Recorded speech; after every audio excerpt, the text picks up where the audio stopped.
today's, I think, relatively easier concepts than the action potential stuff, but maybe not. So we'll go over it nice and slow. If you have any questions, go ahead and raise your hands.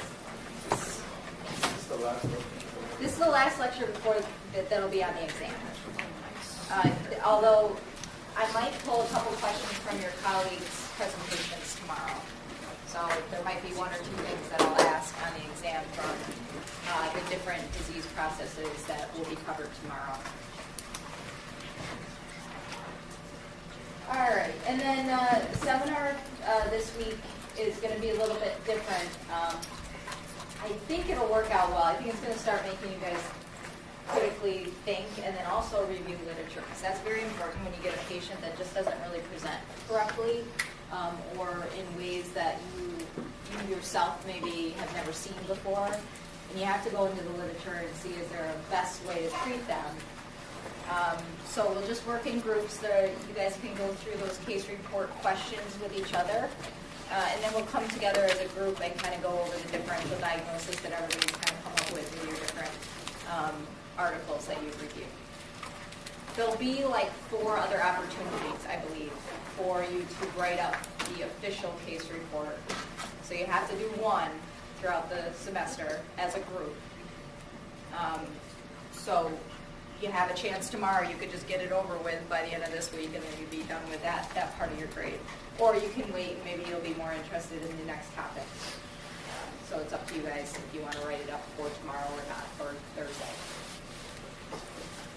Okay, so we're going to start to introduce the concept of motor control, because then the next section, the next exam section, will be all on voluntary movement and what we do in the motor cortex and the basal ganglia and the cerebellum and how we refine movement. But we're still kind of stuck at the spinal cord level during this lecture, and we'll try to introduce a little bit of the motor control, the higher components of it. So in general, in the broad term, when we think of motor control, it's basically that we're taking sensory information from our environment via receptors, touch, smell, taste, vision, any of those sensory receptors. And motor control is the ability for us to manipulate the environment because of that. You know, something's coming at my face, somebody threw a ball at me, I can get out of the way. There's food in front of me, I'm hungry, I can eat it. So that sensory input of me seeing, smelling, tasting, touching things, I can then turn into action and do what I want. Sometimes it's direct, like reflexes. So I touch a hot pan, and I'm immediately going to do a flexor withdrawal from it. But most often, especially with humans, we're going to use cognition to adapt to the situation. We rarely use all reflexes as we get older. As babies, yes. But once they're integrated and we can start to control those reflexes, we don't often do things without purpose. So there's a lot of different components of motor control, and really the big thing is that it's volitional, so that we have goals, and we are goal-oriented beings on the planet. We know what we want, and we go to get it. So those are our basis of motor controls. And we have to do things to live. We have to eat. We have to get out of the way of moving trains, those types of things. So it's volitional. But it requires a lot of complex coordination of different movements. So it's almost like we almost become numb to how much is going on in our bodies. And I get this a lot with patients, is they come up to me and they're like, well, how come this thing's going wrong on me? But they don't think about all the things prior that has led up to this impairment happening. For instance, posture. You know, people get neck pain in their 30s. I see a lot of people sit up as soon as I say posture stuff. When you're like into your 30s, you start getting a little bit of neck pain. But people think, oh, I just woke up one day and I got neck pain. What, do you guys have neck pain already? Yes. I don't think I did through college, but definitely right after. So I have to try to explain to them, your body is a very complex machine. And for years and years and years, you've sat in one different way, and all of a sudden one day you wake up with neck pain and you think that I'm going to treat you once, and then all of a sudden you're going to be cured. And really, it's all these complex processes that are going on underneath these impairments that we have to start to address. So, example, reaching to pick up something off of the counter doesn't just require one muscle. It requires a lot of different muscles, and it requires a lot of different joints, and then it also requires a goal-oriented activity of me picking something up off the counter. There's a lot of different things that has to go on in your brain for those to happen, and smoothly. Part of motor control also involves proprioception, which is basically you knowing where your joints are in space. And we'll go over the two organs within your muscles and tendons that help you with proprioception throughout your life. We have to make postural adjustments depending on where our bodies are. So if I go to reach for something, my body instinctively knows that I have to start to contract this side of my body to kind of bring me back over in center of gravity so that I don't tip over.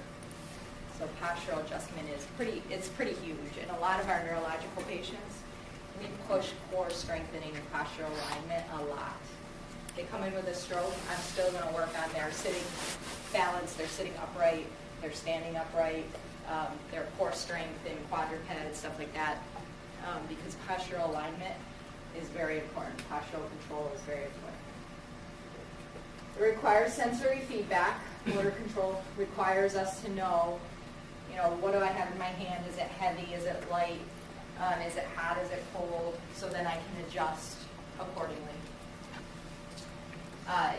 We also, that we don't think about a lot, is that motor control compensates for body composition. So our muscles, if we get a little bit stronger and start gaining muscle, our force on our muscles are going to be a little bit different.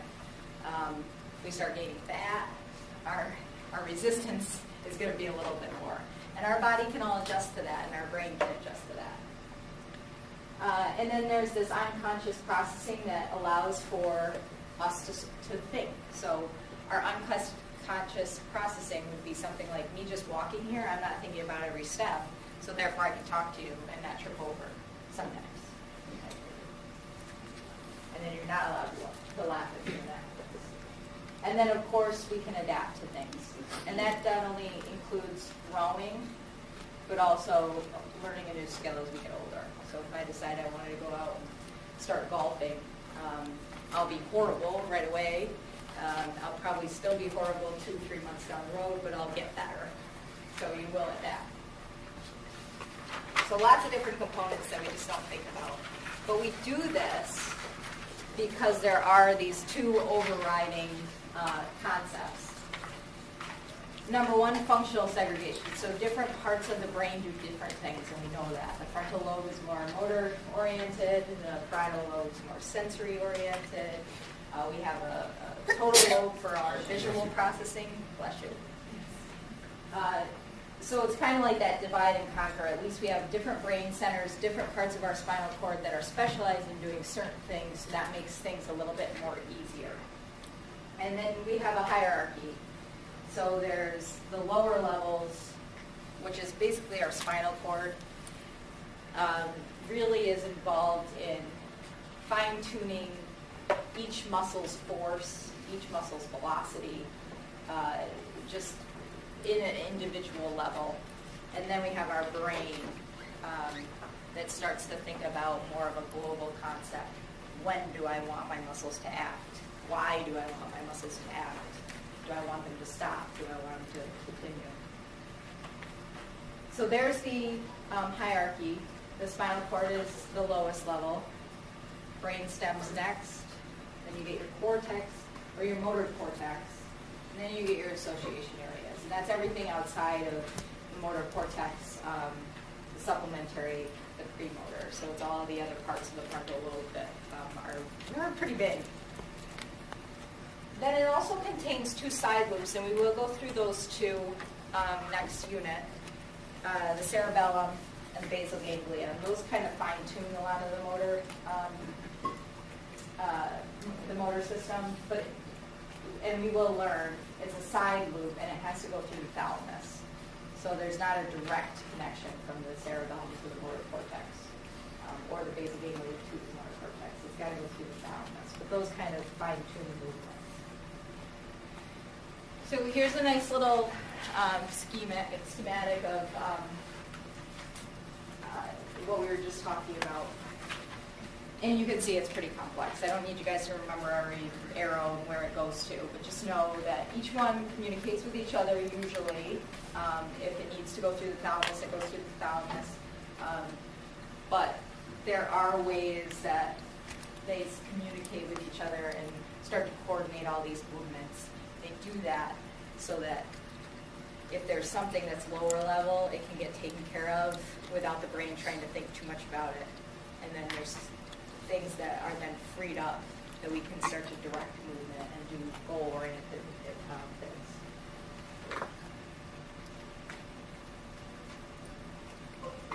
So what we'll spend the majority of today on is the spinal cord, and specifically talking about the motor neurons. So the spinal cord has the motor neurons in it, and those are in which part of the spinal cord? The ventral one, right? The gray matter. Those are your motor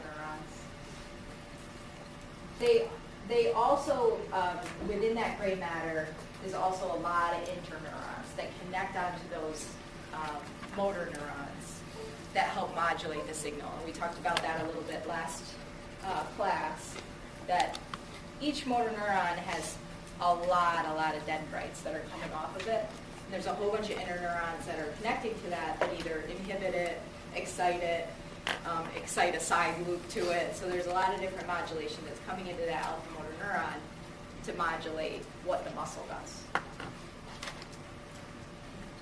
Let's see, what else do I know? The one point there about the alpha motor neurons, the limb and body movements are located in the anterior horn of the spinal cord, and then the facial movements are located in the nuclei of the brainstem. That's important to know as well. So we also have motor nuclei that go to the face, and that's in the brainstem. But here's a big important one. The motor system, it doesn't matter what goes on in the central nervous system, if we can't connect to the lower motor neurons, then we have no movement. And that's what happens a lot of times with spinal cord injury, is that you get a lesion at like T10, and T10 and below, we have no movement, right? It's just, my central nervous system is pretty intact. I can think, I know what I want to do, but there's no connection to those lower motor neurons that go to the muscle, so there's no movement there. So ultimately, motor control is really dependent on the activity of the lower motor neurons. That's what we're talking about. So when you think of lower motor neurons, we don't think of them just as like they're activated or they're not activated, and that turns the muscle on, turns the muscle off. That's the very simplest way you can think of them. But really, they're very complex, and they can actually take a lot of sensory input and respond to that sensory input in a very organized fashion, depending on what is going on. There's two different anatomical terms you should know. So the first one's motor neuron pool. That's all of the motor neurons that innervate one muscle. They're usually stacked into the column of the gray matter. So if you look at the anterior cord, and if you're looking at it like a frontal view, it'll look like a column, and it'll be all these different motor neurons in that column. All of them go out to just one muscle, and that's the pool. Motor unit is just one motor neuron and all of the fibers of that muscle that it innervates. So a motor neuron might innervate 10 to 100 muscle fibers. So let's take the bicep, for example. So all the motor neurons that innervate just the bicep is called the motor neuron pool. But within that motor neuron pool, there's a whole bunch of motor neurons. And one of those motor neurons might innervate 10 of the fibers of the bicep. So depending on how fine motored we want things. If we want to really be manipulative, so a lot of the muscles in the hands have a lot of motor neurons for each fiber. So the ratio from motor neuron to fiber is small. So in the hand, you might get a motor neuron that only does 10 fibers. Where in like the quad, you might get a motor neuron that does 100 fibers of the quad. We got pictures that are helpful with that. So here's a motor unit. So you get your motor neuron that comes and it branches on only like, let's see, this one only needs 1, 2, 3, 4. That's really only 3 fibers. So this would never happen, but I don't think there's any that low. But there'd be like 10 that one motor neuron would innervate. Even to throw you off a little bit more and confuse you a little bit more by just my words here, one fiber of a muscle is only innervated by one motor neuron, okay? But one motor neuron can do 10 to 100 fibers, so it's just that. So here is I like this one, and I encourage you guys for the supplementary reading to go on and at least look at the awesome animations they have for this lecture in particular. You can do a lot of, you can hit play on a lot of them, and it shows you what the muscle spindle is doing, what the GTOs are doing, so it's a good unit. This is a motor unit. So here's your motor neuron pool. This whole column would be the whole muscle, but we're just picking out this one motor neuron, and that's innervating about 3 fibers here, only the fibers in blue. Here's the motor neuron pool, is the whole column, and that's going out and innervating the entire muscle.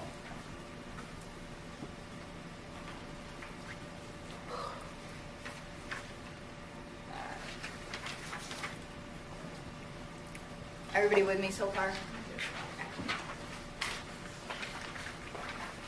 All right, so how do we control those muscles? So remember when we said last lecture that, or I'm sorry, a couple lectures ago on the action potential, that if we want increased strength of our muscle or increased force of our muscle, we can't make the action potential bigger. We can't make it increased. The amplitude can't get bigger. So therefore, the only way to increase muscle force is to fire the action potential quicker and quicker and quicker. So again, it's that frequency or the rate code that really increases force. So if I'm here and I'm just doing this, just bending my arm, my action potential might be like, and if I start to animate, it's like, does that make sense? Because I don't want to do it again. What was that? Yeah. So it increases the firing rate at that alpha motor neuron. So we just want to increase that firing rate over and over and over and over again. So if I did just one single AP, you're just going to get a muscle twitch. And that's what like fasciculations are. If you ever see your muscle move slightly, does anybody ever have that? I have that, so sometimes I think it's normal. Okay. That's just one action potential misfiring, or you drank too much caffeine the night before and you're a little jittery. You might get a little bit of muscle twitches, especially it happens a lot with the eyelids. But then it'll return to baseline, so you actually won't get a contraction. You'll just get this like a little bit of a muscle twitch, and then it'll die down. Muscle twitch, die down. The quicker that those action potentials fire on top of each other, they summate and they start to increase force. They finally get to a point where you're at the maximum contraction, and that's called tightness. So that's the rate code. But there's also the size principle, and I think you guys do get this in other classes. So smaller motor neuron is going to innervate, is going to be, number one, it's going to reach the threshold quicker. So you're going to fire a smaller motor neuron first, then a larger motor neuron. And then those smaller motor neurons are going to do your slow twitch fibers first, so your endurance fibers a bit more. Your postural, I always think postural muscles are more the endurance fibers. They should be firing a little bit more often throughout the day, so that you're sitting up straight or you're standing up straight. The intermediate sized motor neurons would then reach threshold next. They're going to innervate a fast twitch, fatigue resistance fibers. Those are in the middle. And then large motor neurons innervate the fast twitch, fast fibers. So those would be your fight or flight muscles. They're really large force, but they fatigue really quickly. So if you do a 1 rep max, you're doing those large motor neurons. So those are the two main principles of how we generate force.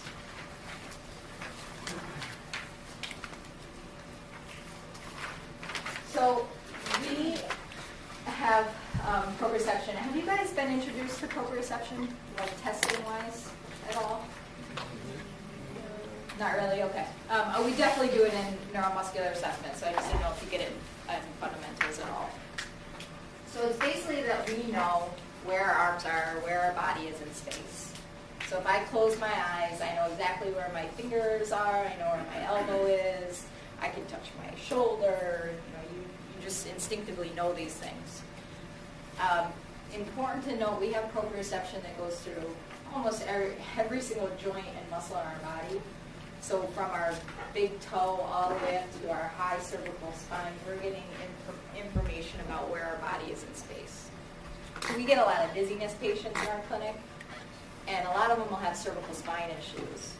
And that's what's causing their dizziness and their imbalance even, because their cervical spine is giving them the wrong input as to where it is in space, and that really can throw you off once you start to do head movements. But that's something that people don't necessarily understand very well. Like, well, my neck is tight, how does that throw off my balance? So they don't appreciate that. Every single joint gives us information where we are in space. So that's basically what proprioception is. The sense of the body's position in space based on specialized receptors that reside in the muscle and tendons, and that's what we'll go over. There's the muscle spindles. They are within the muscle belly themselves, and they're going to give us information about the length and the velocity of the muscle. Then we have the Golgi tendon organs, GTOs that are referred to. They signal information about the load or force applied to the muscle, and those are going to be located in series more towards the tendon, so more towards the origin and the insertion of the muscle. So talking about muscle spindles first, muscle spindles give us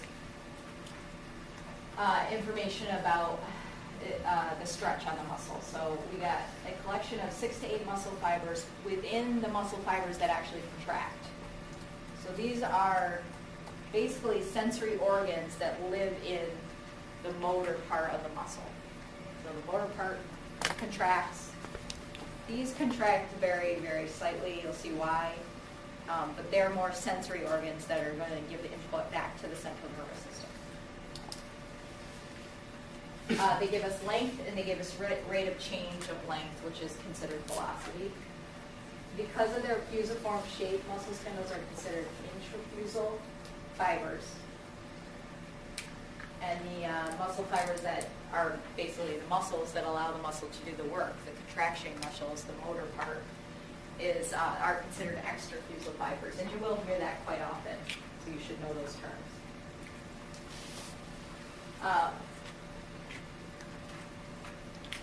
Okay. Muscles that are necessary for fine movements have more muscle spindles in it. And you can understand that if the muscle spindles are giving us sensory information, the more that we have, the finer the refinement of the movement we can put back out.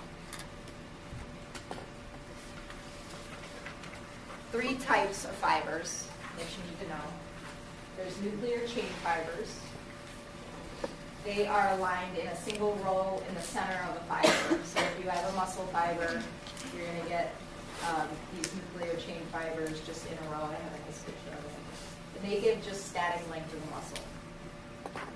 The static nuclear bag fibers, same thing. They give static length and of the muscle. But they're more of a bundle in the middle, so they look like a bag. But I like when things are named like how they look. And what they do is even better, static nuclear fibers. And then dynamic nuclear bag fibers, look the same as the static, but they're going to give you the rate of change.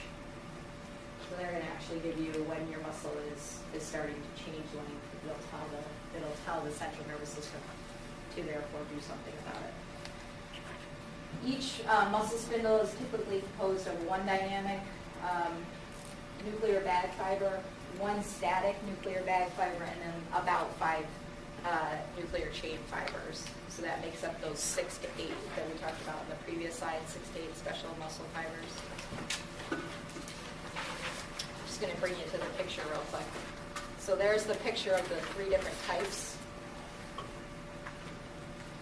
The dynamic nuclear bag fiber is to your left, and then the static looks the same, and then the nuclear chain fibers are more skinnier right down the center of the fiber, the muscle fiber. And you can see here that off of these you're having nerves that go into the spinal cord. So if you're thinking these are sensory organs, which part of the spinal cord are they going to? The dorsal root, right? So we have the dorsal root getting information from the middle of the muscle that's telling the central nervous system this is what the muscle's doing, and then it's going to connect to an interneuron.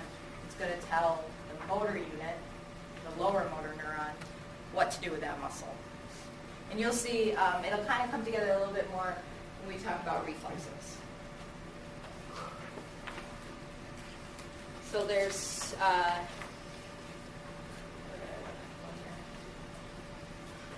special sensory nerves that innervate the muscle spindle, and those are your group 1A afferents and your group 2 afferents.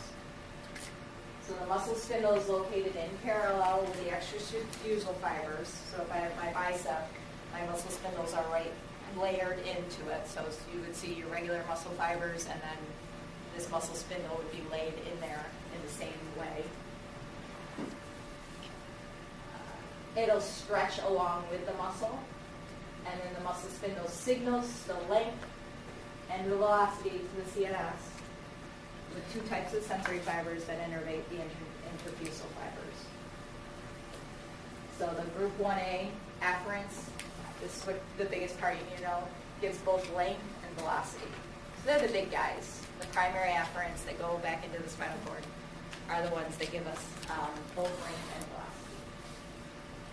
Group 2 afferents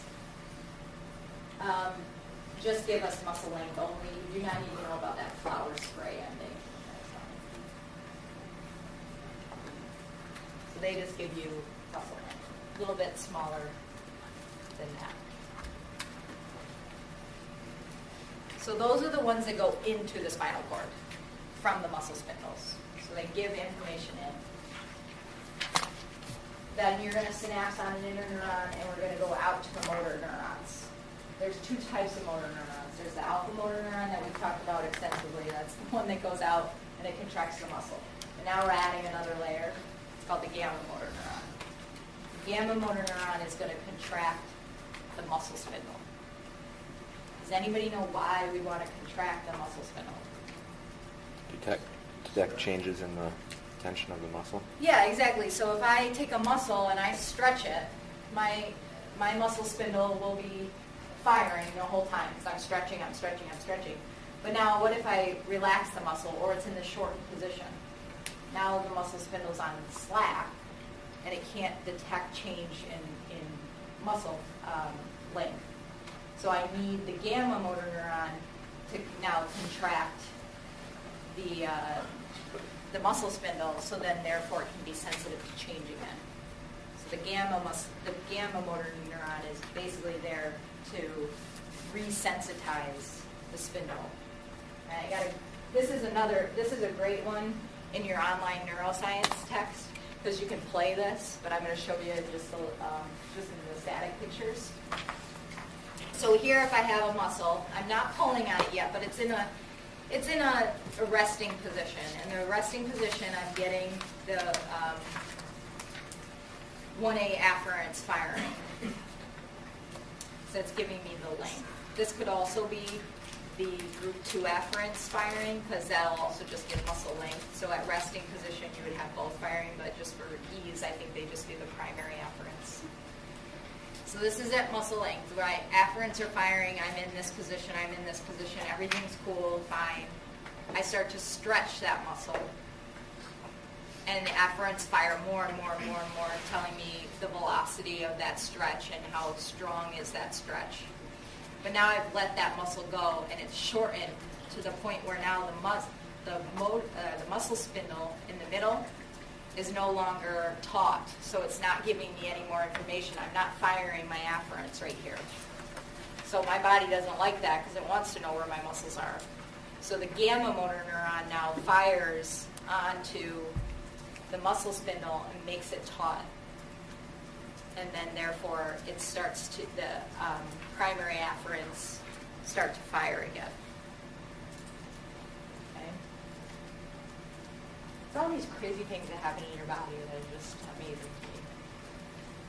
me. So that's the muscle spindles.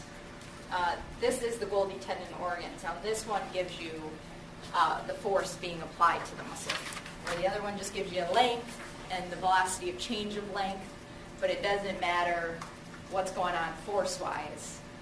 The Golgi tendon organ is responsible for that. So it's located, like I said, in series, where the other ones are parallel, but they're just next to it. The Golgi tendon organ is actually in series, so you'll have it come off the tendon before the muscle fibers start. So it's almost like this little intermediate between the tendon and the fibers. It signals information about the load or the force being applied to the muscle.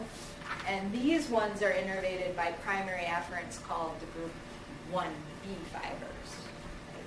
I got a nice table for you when we're done with this, and who's innervating who. So here is the let's go to the muscle spindle first. So here's your bicep. And here's your muscle spindle that's laying in parallel between the muscle fibers. Here's the Golgi tendon organ. And this again is right at the biceps tendon area. And you can see that it's right before the muscle fibers start. So it's in series with it.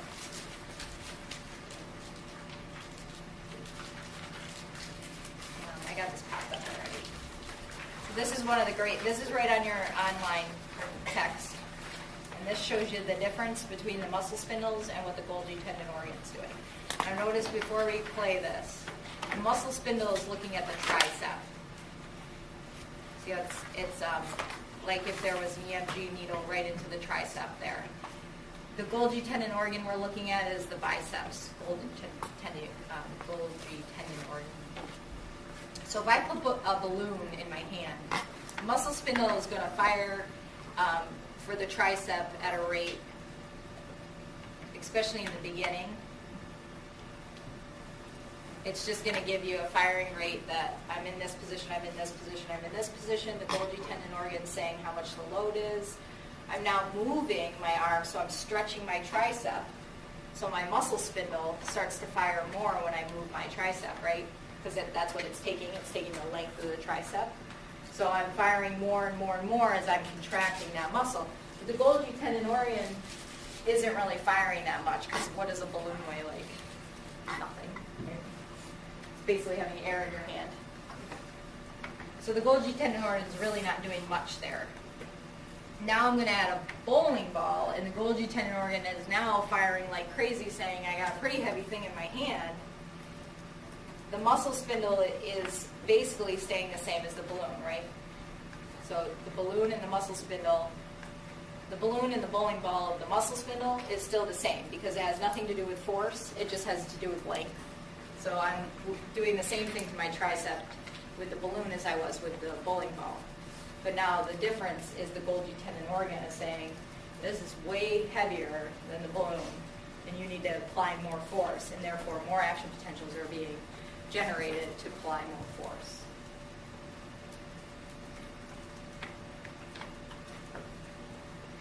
So those are some great ones, and that's just one of them that are on that online resource. So this is the table that I like to look at. Sometimes I like to look at things with tables versus just keep saying them. So the sensory nerve classification is your 1. Your 1A is your muscle spindle. Your 1B is your Golgi tendon organ. These don't say 1A or 1B, just so you guys know. It just says 1, but this is 1A, and this is 1B. And those give you proprioception. Remember, again, these are the afferents that are going back into the spinal cord. This is a sensory neuron. The more like you did that, though, you kept doing that repeatedly, the Golgi tendon organ eventually become deactivated, right? I mean, like you're not completely deactivated, but kind of desensitized, so it's not like protected as much because it's used to it, right? If I was to continually activate, if I was continually to hold that bowling ball, you would get the same firing rate. I mean, but like over time, though, like over a period of weeks You would eventually fatigue.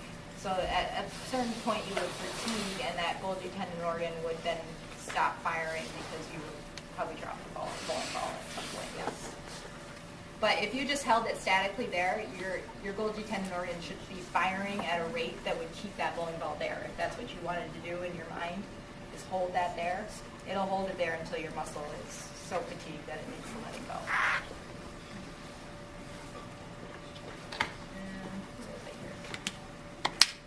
Back to the table here. So again, this is 1A is the muscle spindle, 1B is the Golgi tendon organ. We call them 1s or primary afferents.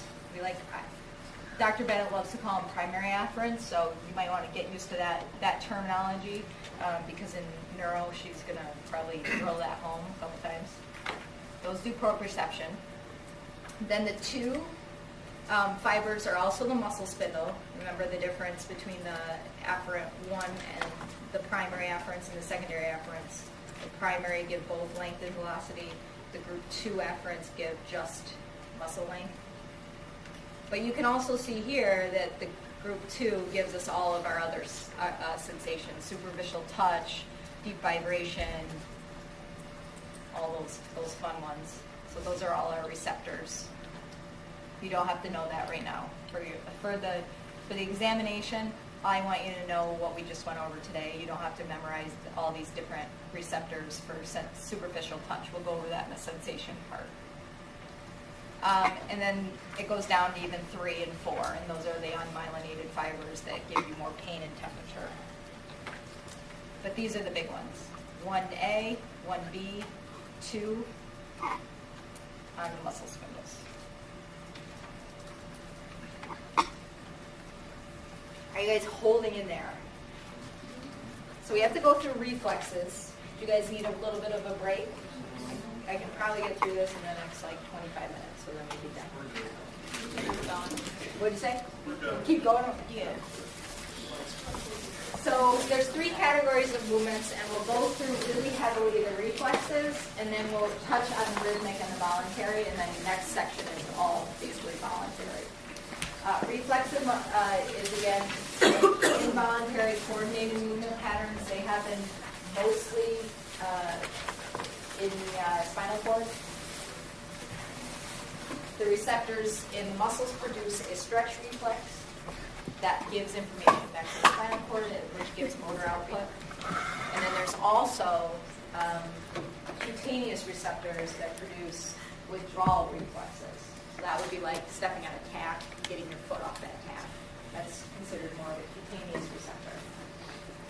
Then there's rhythmic movements that are uniform and patterned reoccurrences of the same firing of the neurons over and over again. That would be like you're walking, you're chewing, scratching.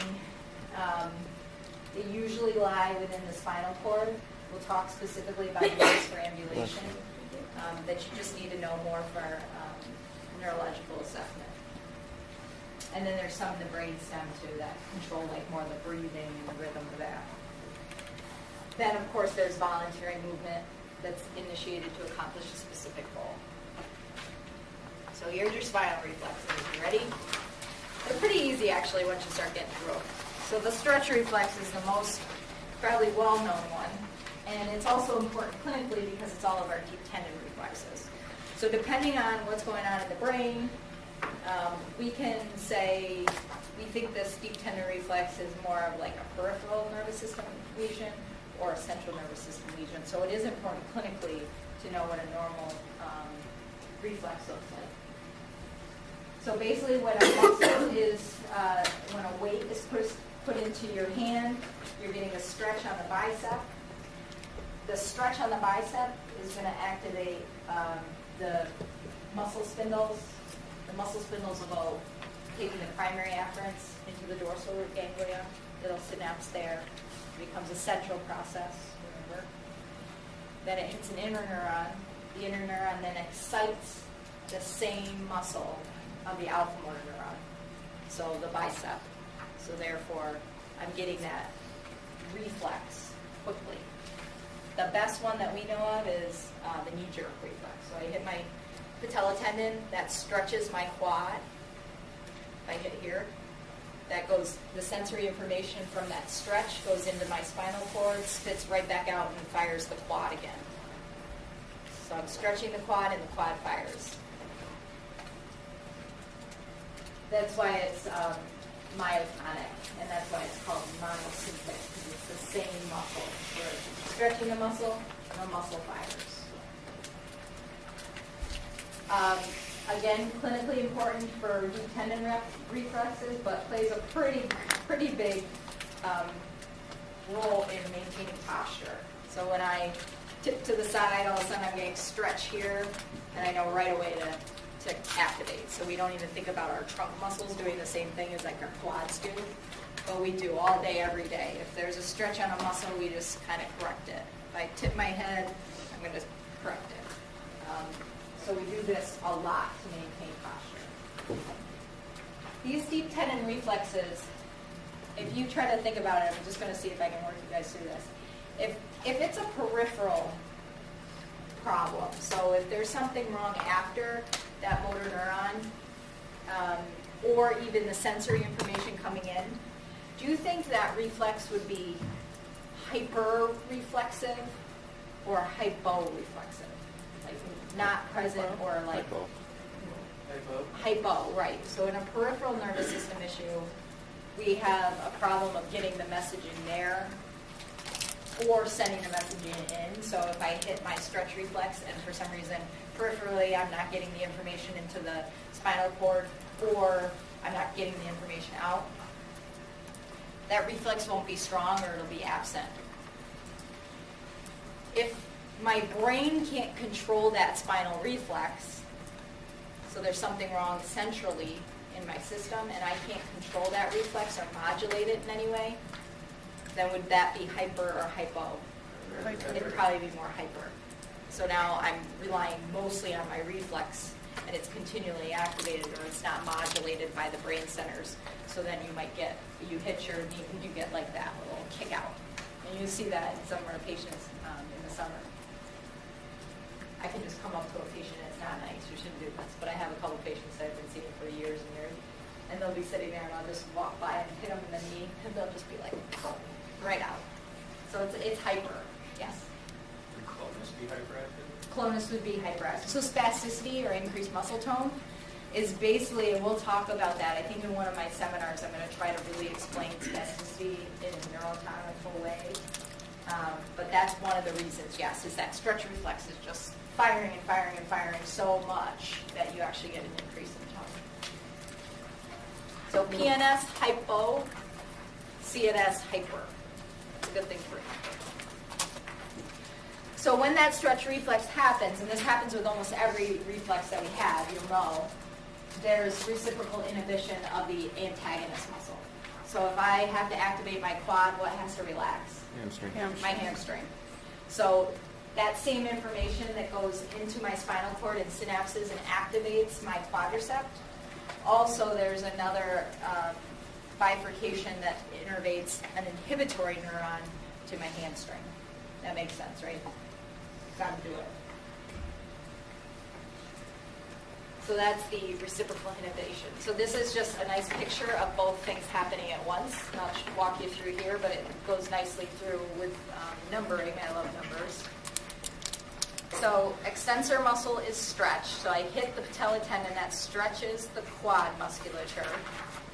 So I get the muscle spindle is then stimulated. Here's just an increased view of the muscle spindle. That is going to send information via the primary afferent neuron, the 1A, up into my dorsal root ganglia. Here's my dorsal root ganglia.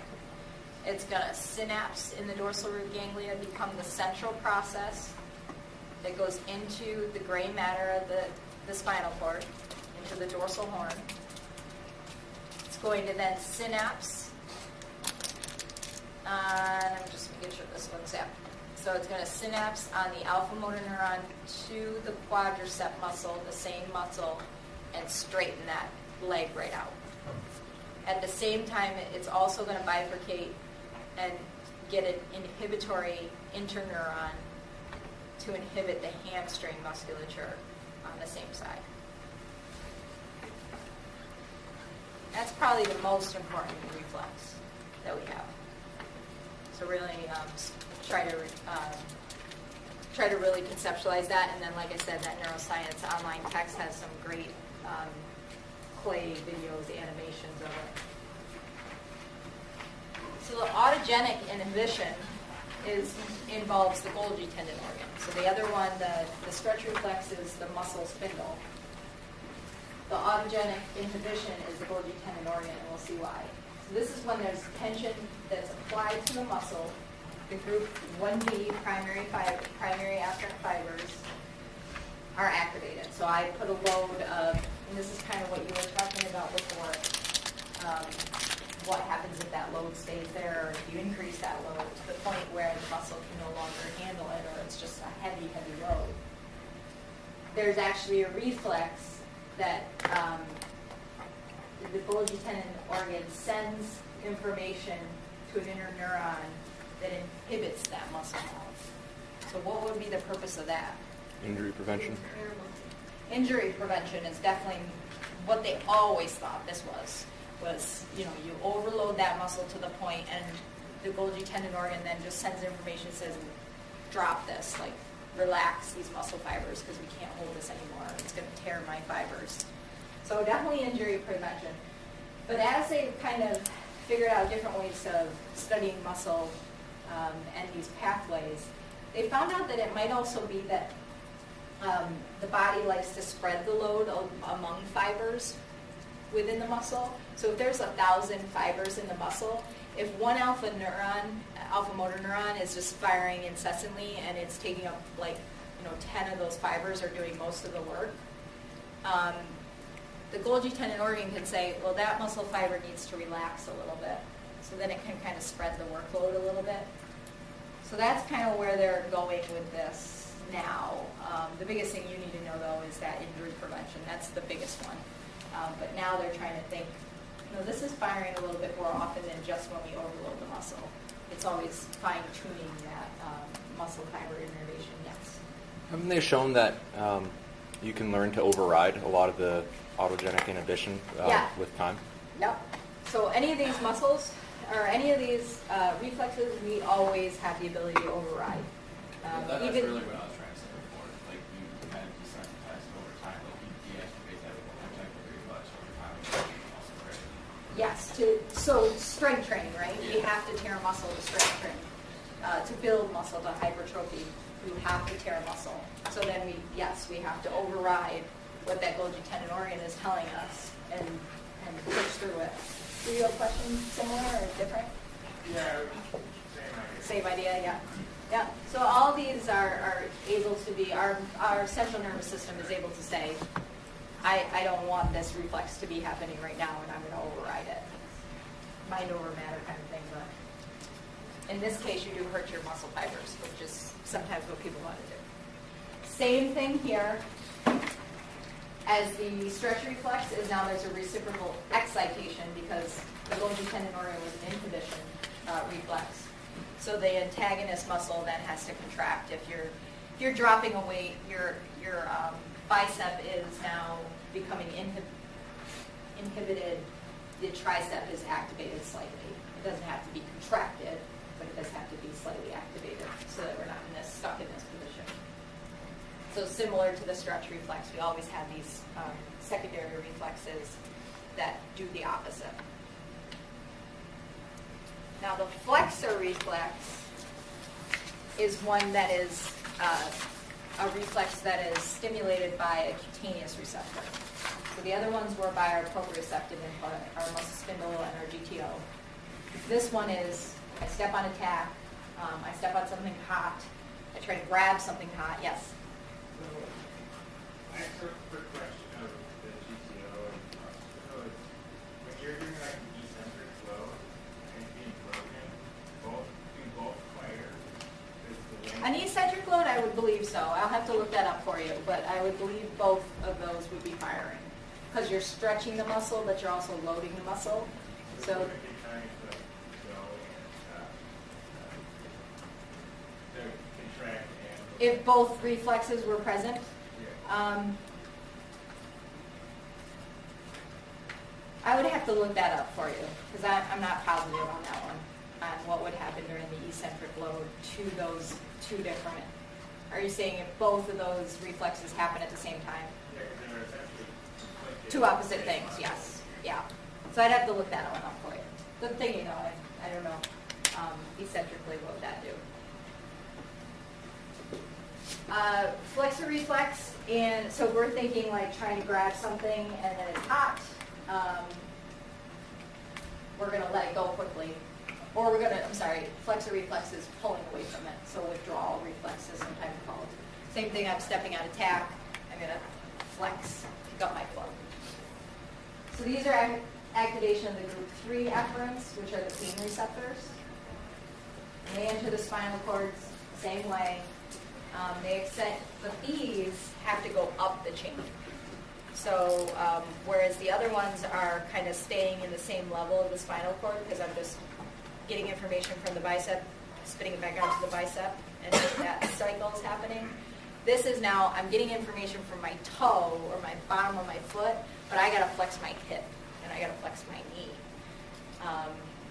So the information goes up into the lumbar spine high enough that it can do hip and knee and also ankle, so that it can flex off.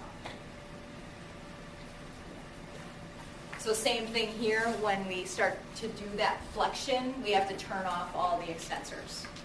So at the same time as those activating excitatory alpha motor neurons are being, of the flexors are being activated, they're also synapsing on an inhibitory interneuron that's deactivating all of the extensors. That makes sense. Then also, if we're flexing away from something, my other leg has to stay extended, right? I can't flex like this and then also try to flex my other leg, or I'm going to end up on the ground. So now we're still group 3 afferents because it's still the same information coming up, but now it's going to cross midline and then activate all of the extensor muscles on the left. So if it's my right, I step on a tack, all my right flexor muscles are going to be excitatory. All my right extensor muscles are going to be inhibited. All my left extensor muscles are excitatory. All my left flexor muscles are inhibitory. Got it, kind of. So this is that one. So I step on an ouchie on a tack here. It goes up into the dorsey. I'm like ouchie dorsey.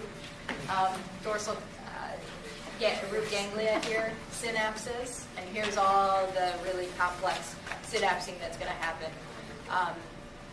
We're going to be positive on my flexors, negative on my extensors, but it's also going to cross and be positive on my extensors, negative on my flexors. Okay?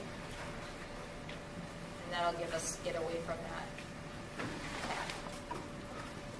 So those are the reflexes you got to know. I don't think we had that last slide. No, you didn't. I'll put that up. Or you can just Google flexion. I think I just Googled that one because I wanted to get a picture of it. I know. So I'll put it up there. So that was reflexive.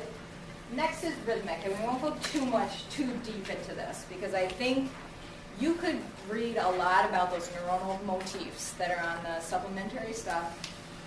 You can do that, but this is what you need to know, this stuff that I present to you. Because it is interesting to see all the different types of ways that neurons interact with each other and the different motifs that they have within the central nervous system. But functionally, we need to know this rhythmic. What causes rhythmic movement, because we need to know a lot about ambulation.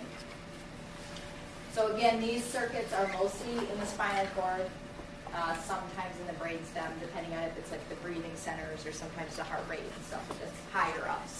Swallowing, there's some musculature in the brainstem, or sorry, some nuclei on the same brainstem that does swallowing and chewing. So the micro circuits that are within the neurons. So this is considered, I would consider this a microcircuit as well. See all this, like how this interacts with this and that sets off all these things. This would be like a little feed-forward motif. So this iterates that and that and that and that, and therefore excites things, or not.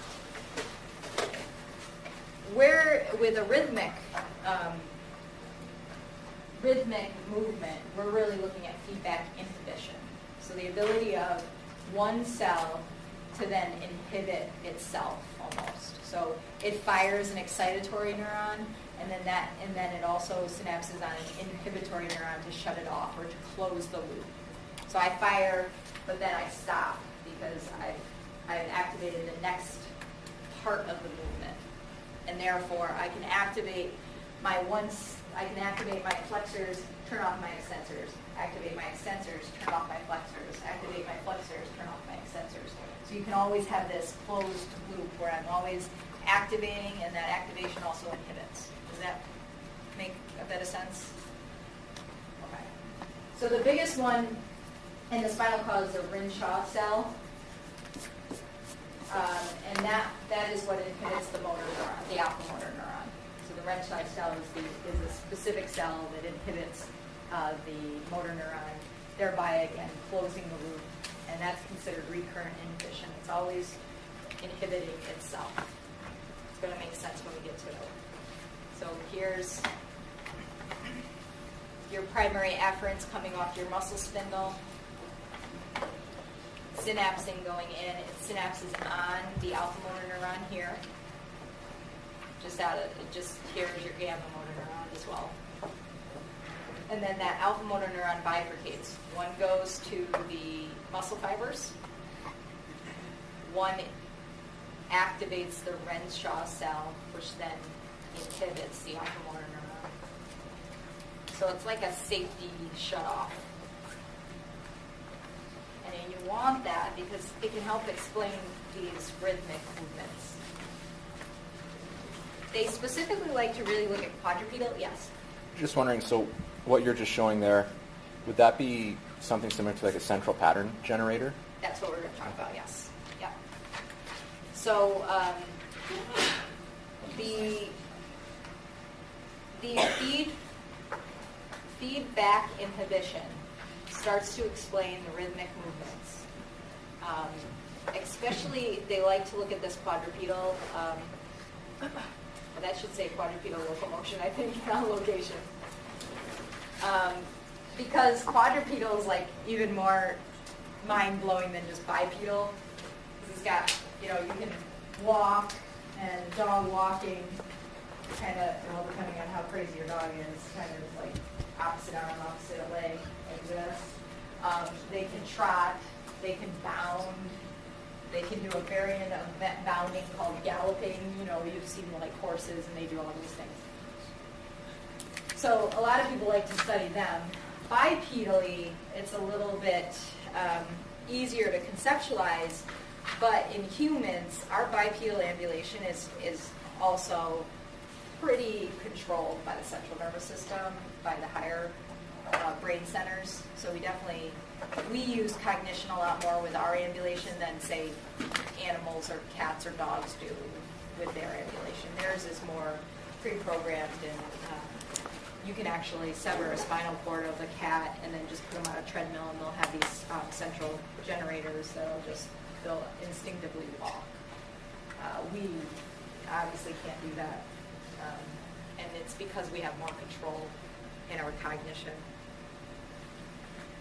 So if you take 4 different neurons and you assign them each a thing to do, you flex the right arm, you flex the right leg, you do the left leg, you do the right leg. Then yes, we can maybe start them okay. So like I could say start, and the right leg will move, and then the left leg will move, and then the right arm will move, and then the left leg will move. But eventually there'd be something that gets that off pattern. If they're just independent of each other and they're just firing at their own rates, there's something that's going to happen. Maybe there's a stone in the way, and the one arm has to like jump over the stone. That's going to set the whole pattern off. So we have to have a way that these different neurons in the different areas of the spinal cord can communicate with each other efficiently and fast. So we need them to be coupled. And the biggest thing is we do that with this recurrent inhibition, this feedback inhibition. Each neuron can still fire, but then it's coupled with the next one to turn it off. And that's basically what central pattern generators are. And these are kind of what we'll need to know about a bit when we talk about spinal cord injury and the neuromuscular assessment part, which I think you guys get this summer. Am I getting that right? You guys are going into the summer one, okay? Not next summer. So we will talk about these because they are important. They're important because if we have a spinal cord injury patient and say we put them on a body weight support machine, we may be able to elicit some of these CPGs below the level of the impairment. Because they are there and they're this rhythmical movement, and if we start them on a treadmill and we start to have them walk, they may start to get some spontaneous movement. The jury's still out if that ever relates to anything functionally, but if they're an incomplete lesion, then obviously we want to try to do it. If it's a complete lesion, then you're basically doing it just for movement of their body below that lesion. So the networks of interneurons that alternately activate flexors, extensors, and they coordinate with the contralateral side, so they become this movement pattern. So a CPG is basically a whole bunch, and I could get really detailed with this, and I didn't want to for various reasons, but they've come up with all these interneurons that could be connected, but there's hundreds and thousands of them.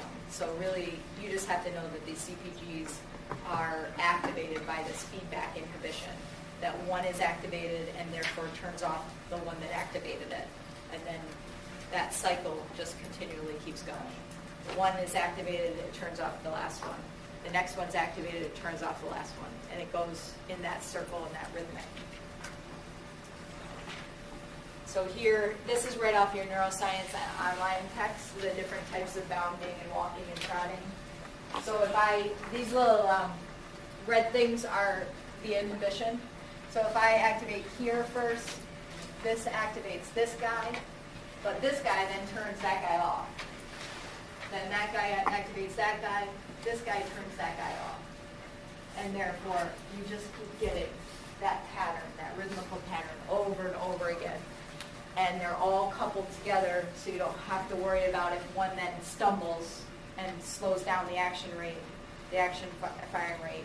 It'll then adjust because it's coupled with the next one.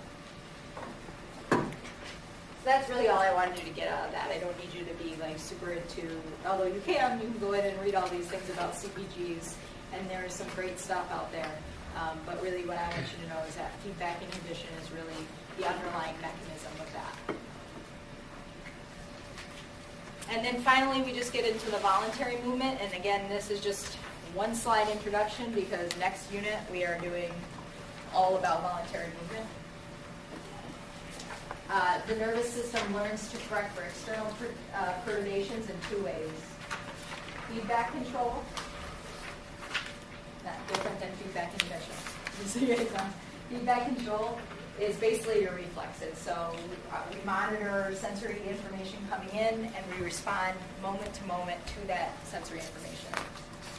So we get something, and we spit something right back out. That's feedback. Feed forward, though, is really higher level brain activity. So we see something coming in from our sensory information, smell, taste, touch, vision, and we make proactive steps to hold our posture or to block our face or to do something proactively to combat that. And that's what feed forward control is. So a good example is catching a ball. And we never think about this kind of stuff, but somebody throws a ball at me. How do I know when I put my hand up to catch it? Right? Like, our vision starts to apply experience. Like, you know, if you do it a whole bunch of times, then I know how fast that guy threw me the ball. But you start to actually visually can see the trajectory of that ball coming at you. And you know when to put your hand up and catch it, right? Or you know that that ball isn't coming that fast and it's probably going to fall at your feet. So we make all these pre-planned motor control. And this gets really cool to me, that our body can do this and our brain can do this. And we can know motor plans before we actually have to put them into place.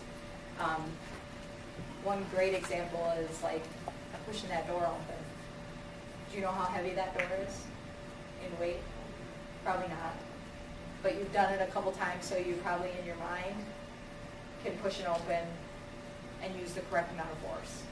Now somebody out there is like playing a trick on you and starts to push against you, but you only use the force that you know of, and you're gonna have a hard time. But then you'll learn and you'll push against it a little bit harder. Just those kind of things you have to start to think about, that our brain actually does that for us without us thinking a lot about it. Right?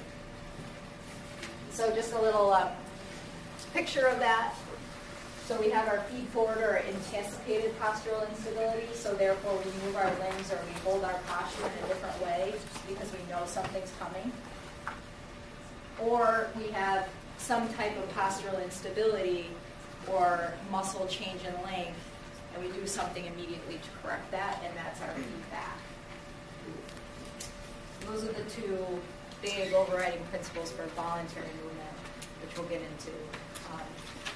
Actually in like a couple weeks, right? Because tomorrow we got our first round of presentations, and then the following week we have just a review. I'll post a little Word document about kind of what we went over, like an outline.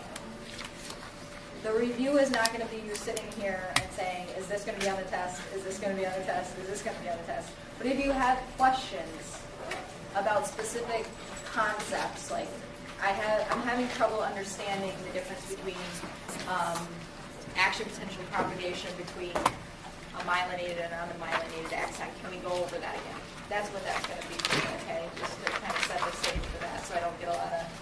Are you going to ask us a question about this? Yes. Review tomorrow? No, the review will be Monday. So Next Monday? yes, next week Monday, because the test will be Tuesday next week. So it will literally be like, I've already studied all this and I still don't understand it. And that is not, the review next week you do not have to come to. That's only going to be as long as needed and whoever wants to be here, okay?